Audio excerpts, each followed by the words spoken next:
خدارہ شاید اگلی حکومت کر دے، مجھے نہیں پتا، مجھے کوئی یقین نہیں آ رہا، کیونکہ ہمارے ملک میں سوچ کی کمی بہت ہے۔ بہت شکریہ کاشف مدین انصاری صاحب، آپ ہمارے ساتھ موجود تھے، اور میل کینت صاحب کا بھی بہت شکریہ۔ ناظرین، یہاں وقت ہوا ایک بریک کا، آپ ساتھ رہیے۔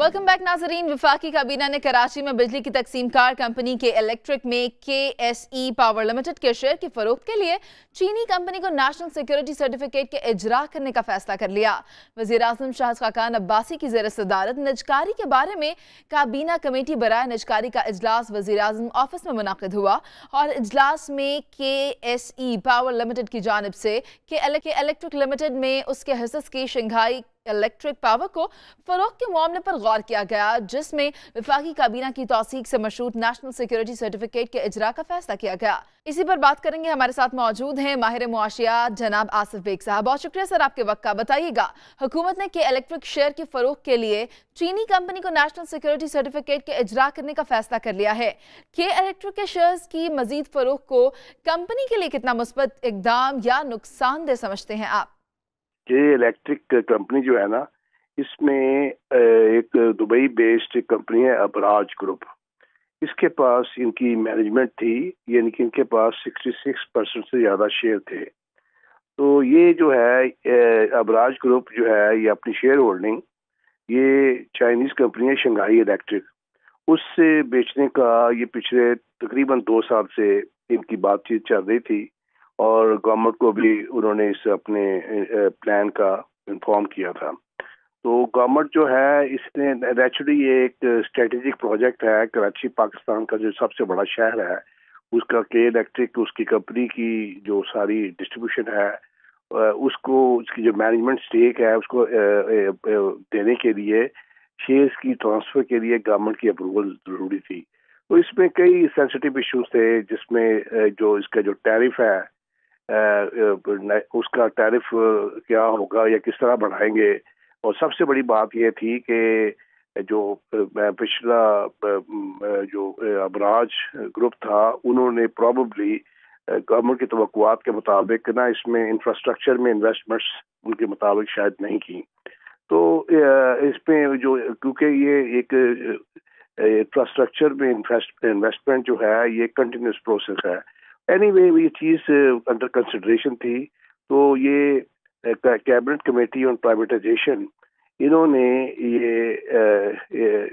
اس میں اس کی میٹنگ ہوئی ہے، انہوں نے اس ضمن میں جو بھی پروجیکٹس ہیں ان کے متعلق جو صورتحال ہے اس کو اسٹڈی کیا۔ تو انہوں نے کے الیکٹرک میں یہ جو چائنا کی جو شنگھائی الیکٹرک کمپنی ہے، اس کی شیئر جو ابراج گروپ کی شیئر ٹرانسفر ہے، اس میں کلیئرنس سرٹیفکیٹ، یہ نیشنل کلیئرنس سرٹیفکیٹ، یعنی کہ اس ڈیل کو گورنمنٹ جو ہے کلیئر کر رہی ہے، اور اس کے متعلق انہوں نے سرٹیفکیٹ ایشو کرنے کا فیصلہ کیا، اور subject to ratification of cabinet, یعنی کہ یہ جو چھوٹی کمیٹی ہے کیبنٹ کمیٹی آن پرائیویٹائزیشن، ان کے اس فیصلے کو جو کیبنٹ ہے وہ اپنی جو میٹنگ میں اس کو ریٹیفائی یعنی کہ اس کو منظور کرے گی، یہ انہوں نے فیصلہ کیا ہے۔ اور میرے خیال میں آپ پوچھ رہے ہیں کہ یہ کیسا فیصلہ ہے، یہ بہت میرے خیال میں مثبت فیصلہ ہے،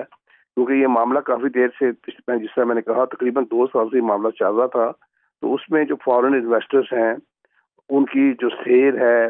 کیونکہ اس ڈیل کی جو ورتھ ہے یہ جو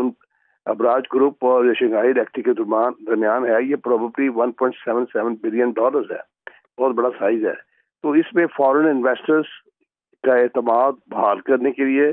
ان کی جو شیئر ہولڈنگ ہے اس کو لیکویڈیٹ کرنا یا اس میں سے ایگزٹ لینا یا انٹری کرنا، یہ تمام چیزیں جو ہیں یہ ایک اچھا اسٹیبل اور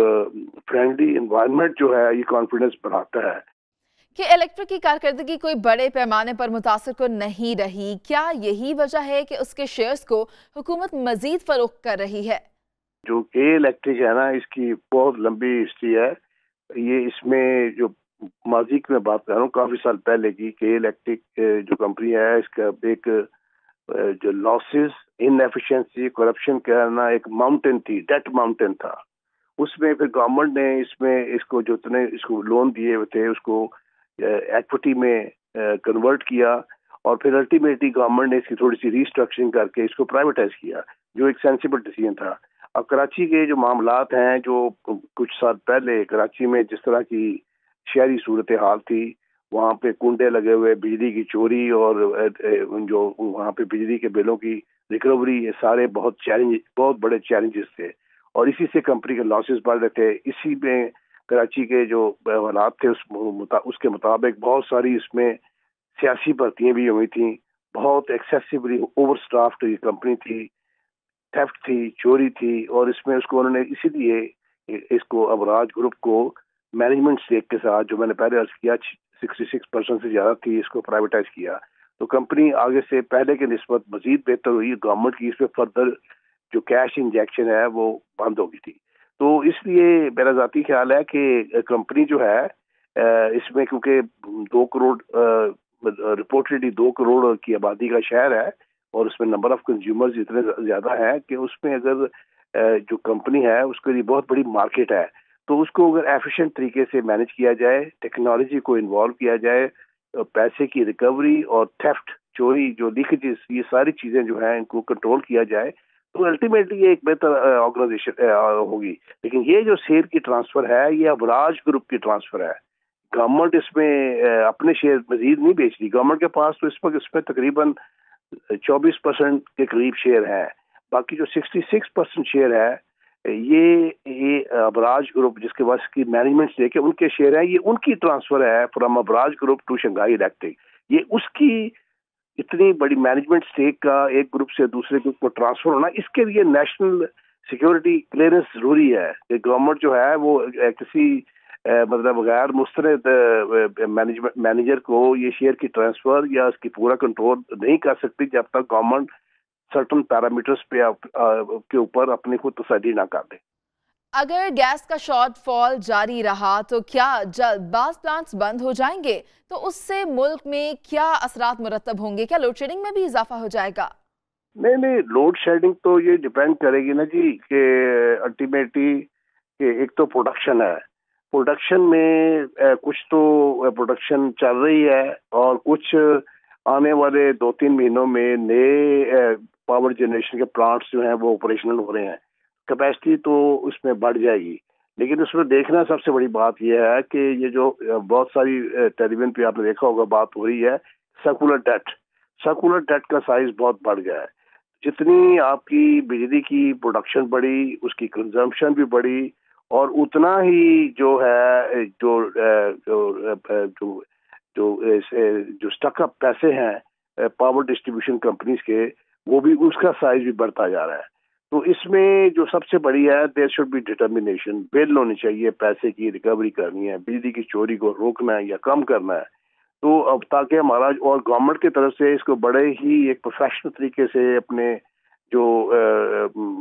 سرکولر ڈیٹ ہے اس کو مینج کرنا ہے، ایک سائز میں رہے، کیونکہ اگر یہ ڈیٹ جو ہے اگر کنٹرول نہ ہوا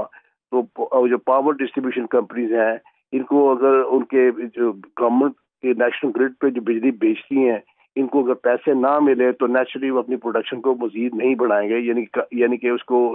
ایک خاص لیول تک مینٹین کریں گے۔ تو اگر بجلی کی پروڈکشن نہیں بڑھائیں گے، چاہے ہمارے سسٹم کے اندر کیپیسٹی تو ڈیفینیٹلی موجود ہے، تو اس میں جو پاور آؤٹیجز یعنی کہ لوڈ شیڈنگ ہے اس کا خطرہ ہر وقت قائم ہوگا۔ تو لوڈ شیڈنگ کو کم کرنے کے لیے یا ایلیمینیٹ کرنے کے لیے پیسے کی ریکوری